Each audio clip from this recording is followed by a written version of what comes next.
Hello छात्रों, आज अगले वीडियो में हम लोग प्रवेश करने जा रहे हैं। तो प्रकाशिकी के इस अगले वीडियो में हम देखेंगे कि उत्तल दर्पण के क्या उपयोग होते हैं, अवतल दर्पण के क्या उपयोग होते हैं और प्रतिबिंब इनसे कैसे बनते हैं, प्रतिबिंब बनने के क्या नियम हैं। लेकिन इससे पहले हम लोग पिछले वाले वीडियो का थोड़ा रिवीजन कर लेते हैं। पिछले वीडियो में हमने पढ़ाया था कि उत्तल दर्पण, अवतल दर्पण और समतल दर्पण क्या होते हैं। एक बार चित्र हम लोग देख लेते हैं। देखिए, ये आप वीडियो में देख रहे होंगे, ये कौन सा दर्पण है? समतल दर्पण। तो समतल दर्पण आप देख रहे होंगे, इस पर लाइट पड़ रही है जिसमें हम लोग रोज अपना चेहरा देखते हैं। इसका उपयोग भी यही है, हम लोग रोज अपना चेहरा समतल दर्पण में देखते हैं। दूसरा है हमारे पास उत्तल दर्पण। इस उत्तल दर्पण के उपयोग क्या हैं? इस उत्तल दर्पण में हम लोग क्या यूज करते हैं? ये उत्तल दर्पण एक तो स्ट्रीट लाइट में लगा होता है, गलियों में। ये प्रकाश को परावर्तित करके फैला देता है। दूसरी बात, ये मोटर कार या मोटरसाइकिल में पीछे के चित्र देखने के लिए लगा होता है। यदि हमें पीछे के कोई चित्र देखने हैं, पीछे कोई बड़ा वाहन आ रहा है, तो ये उसके चित्र छोटे से बहुत बड़े चित्र को सीधा बना देता है। बहुत बड़े चित्र को छोटा सा बना करके और सीधा बना करके हमें स्पष्ट दिखाई दे देता है। उसके बाद है अवतल दर्पण। ये अवतल दर्पण है। अवतल दर्पण कहाँ लगा होता है? अवतल दर्पण यदि बड़े द्वारक और बड़ी फोकस दूरी का है तो ये लगा होता है सेब बनाने वाली दुकानों पर। तो सेब बनाने वाली दुकान में क्या होता है, इसमें बड़े बड़े सेविंग के समय ये सब बाल बड़े बड़े दिखाई देते हैं और सेब बनाने वाले नाई आराम से सेविंग कर सकते हैं। और इसका और भी उपयोग होता है सर्च लाइट में।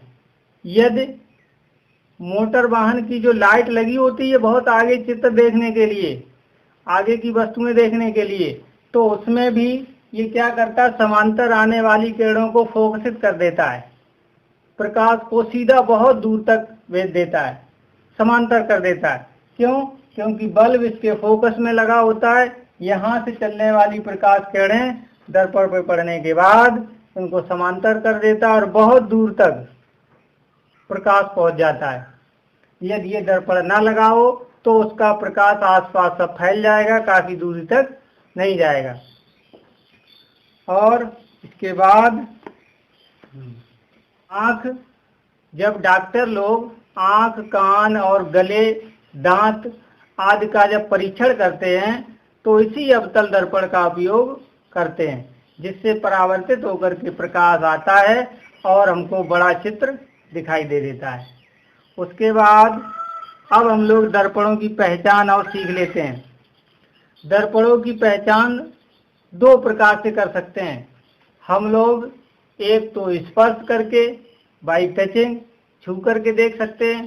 कैसे बताएंगे? यदि कोई दर्पण समतल है तो यदि हमने दर्पण को लिया और उसके ऊपर हम यदि स्केल रखें, इसके ऊपर स्केल रखें और स्केल इसके ऊपर पूरा भाग अगर जो घेर लेती है इस तरीके से, तो हम जान लेते हैं कि ये हमारा दर्पण समतल दर्पण है। दूसरा है, यदि हमने स्केल को लिया और इस दर्पण के ऊपर रखा और रखने के बाद यदि उसका केवल बीच वाला भाग छू रहा है और साइड वाला भाग, किनारों वाला भाग नहीं छू रहा है, तो हम पहचान लेंगे कि ये हमारा उत्तल दर्पण है। दूसरा है, यदि हम स्केल को इसके ऊपर रखें, रखने के बाद यदि उसका स्केल का किनारे वाला हिस्सा तो इस पे रखा हुआ है और बीच में हिस्सा दबा हुआ है, तब हम क्या देखते हैं कि हम जान लेते हैं कि ये वाला दर्पण हमारा अवतल दर्पण है। ये हो गया बाई टचिंग। हम छू करके पहचान लेते हैं कि कौन सा दर्पण उत्तल है, अवतल है और समतल है। उसके बाद अगला सीखेंगे अब लोग प्रतिबिंब को देखकर। हम लोग प्रतिबिंब को देखकर कैसे पहचानेंगे कि हमारा दर्पण कौन सा है। यदि प्रतिबिंब एकदम सीधा बन रहा है, प्रतिबिंब सीधा बन रहा है और उतनी दूरी पर बन रहा है जितनी दूरी पे वस्तु है और आभासी बन रहा है, तो हम जान लेंगे कि ये समतल दर्पण है। नंबर 2, यदि हम किसी वस्तु को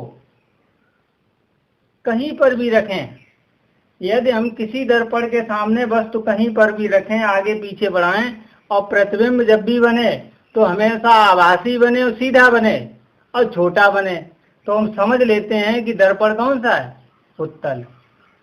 अगला नंबर, यदि हम ऐसा वाला दर्पण लें और देखें कि प्रतिबिंब वस्तु के दूर करने पर प्रतिबिंब छोटा हो जाता है और वस्तु को पास लाने पर प्रतिबिंब बढ़ता जाता है।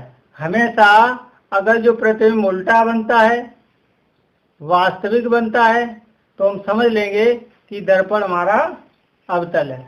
प्रतिबिंब आभासी बनता है यदि वस्तु को इसके फोकस और ध्रुव के बीच रखा जाए, तो एक ही कंडीशन ऐसी होती है कि आभासी बनता है और सीधा बनता है और बड़ा बनता है।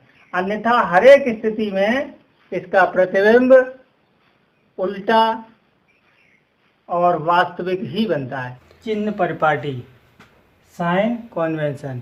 चिन्ह परिपाटी में हम लोग क्या सीखेंगे कि गोली दर्पण कोई सा भी हो, चाहे अवतल हो या उत्तल हो, किरणें हमेशा बाईं ओर से डाली जाती हैं। दर्पण में किरणें हमेशा बाईं ओर से डाली जाती हैं और वस्तु हमेशा दर्पण के सामने रखी होती है बाईं तरफ, और इसकी जब भी दूरी नापी जाती है तो हमेशा ध्रुव देखा जाता है, ध्रुव और अक्ष। यदि वस्तु की हमें ऊंचाई नापनी है तो हमेशा धनात्मक नापेंगे, और वस्तु के नीचे नापना है, प्रतिबिंब की दूरी नापनी है तो वो ऋणात्मक होगी, ऊपर धनात्मक और नीचे ऋणात्मक। और ध्रुव के बाईं ओर की ओर नापी गई सभी दूरियां ऋणात्मक होती हैं और दर्पण के ध्रुव के दाईं ओर की ओर नापी गई दूरियां सदैव धनात्मक होती हैं। उसी तरीके से चाहे उत्तल दर्पण हो, इसके ध्रुव P से ऊपर की ओर नापी गई दूरियां धनात्मक और नीचे की ओर नापी गई दूरियां ऋणात्मक, और दर्पण के सामने या ध्रुव के बाईं ओर की दूरियां ऋणात्मक और इसके दाईं ओर की दूरियां सदैव धनात्मक होती हैं। यदि कोई चीज़ इसमें ना समझ में आई हो तो एक बार वीडियो को पॉज कीजिए और बैक करके देखिए, और लिखना हो तो वीडियो को पॉज करके लिख भी सकते हैं, नोट्स भी बना सकते हैं। उसके बाद गोलीय दर्पणों से प्रतिबिंब बनने के नियम। तो नियमों में हम लोग पहले नंबर 1 नियम देख लेते हैं। पहला नियम सीख लीजिए, यदि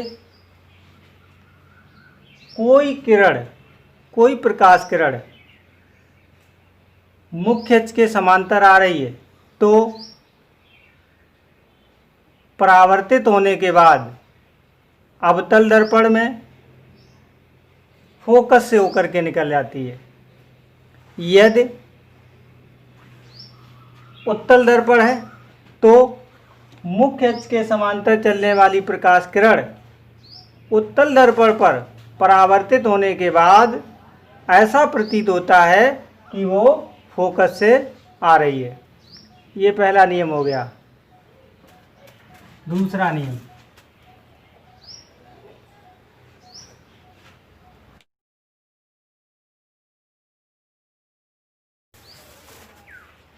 दूसरा नियम सीखिए, यदि कोई प्रकाश किरण फोकस से होकर जा रही है, यदि कोई प्रकाश किरण फोकस से होकर के जा रही है तो अवतल दर्पण में परावर्तित होने के बाद मुख्य अक्ष के समांतर हो जाती है।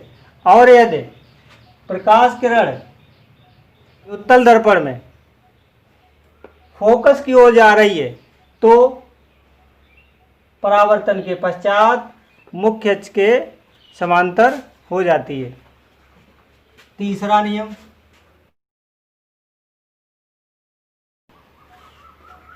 नियम, यदि कोई प्रकाश किरण वक्रता केंद्र से होकर जा रही है तो अवतल दर्पण में परावर्तित होने के बाद उसी मार्ग से वापस हो जाती है। और यदि उत्तल दर्पण है तो कोई प्रकाश किरण वक्रता केंद्र की ओर जा रही है तो दर्पण से परावर्तित होने के बाद उसी मार्ग से वापस हो जाती है। इन्हीं 3 नियमों के द्वारा सभी प्रतिबिंब बनेंगे।